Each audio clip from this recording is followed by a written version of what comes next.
गन्धद्वारान् दुरादर्शान् नित्यपुष्टाङ्करीषिणी ईश्वरीम् सर्वभूतानाम् तामिहोपक्वजे श्रियम् मनसः कामवाकोतिम् वाचः सत्यमशीमहि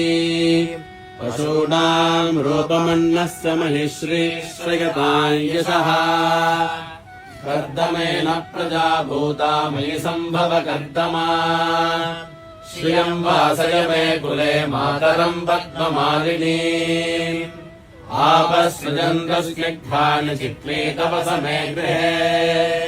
निशदेवीम् मातरम् श्रियम् वासय मे कुले आद्याम् पुष्करिणीम् पुष्टिम् सुवर्णाम् हेममालिनीम् सूर्याम् हिरण्मयीम् लक्ष्मीम् जातवेदो महावः